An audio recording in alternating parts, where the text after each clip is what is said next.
อยู่เรือนผู้แคนคือเก่าเด้อทุกคนมาได้กินข้าวนำมากินข้าวนำแม่น้ำเดือนเด้อทุกคนกินของแซ่บเนี่ยอยู่เรือนผู้แคนคือเก่าทุกคนยามนี้เลยกับผู้แคนทุกมือแม่เดือนไม่ได้กินข้าวเรือนเลยทุกคนมีแต่ไปกินข้าวเรือนผู้แคน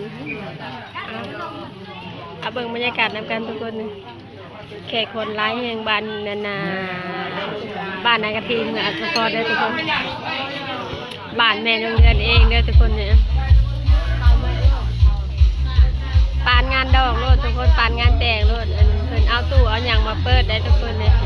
อันนี้เป็นงานผู้แขนเด้อทุกคนมีผู้แขนเพิ่นเจ้าภาพเพิ่นก็เป็นคนนี้เด้อ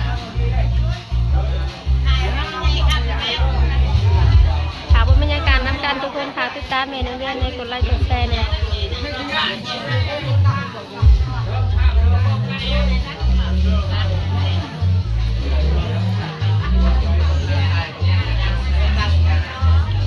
แก่คนกระไรอยู่ทุกคนเต้เมื่อเถิดเนาะ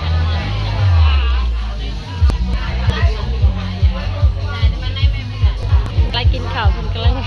อัพทานอาหารอยู่ทุกคนตอนนี้ก็ได้กำลังกินข้าวอยู่ผู้แค่แล้วแล้วยามผู้แค่แล้วอะไรก็กินข้าวนะทุกคน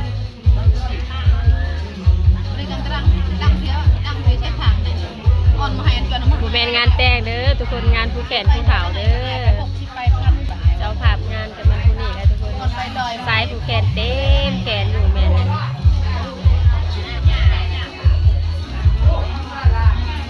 จากใดก็ฝากติดตามแม่เดือนฝากเป็นกำลังใจให้แม่เดือนในเด้อขอจบคลิปเพียงเท่านี้ทุกคนไปพบไปเจออีกคลิปต่อไปสบายดี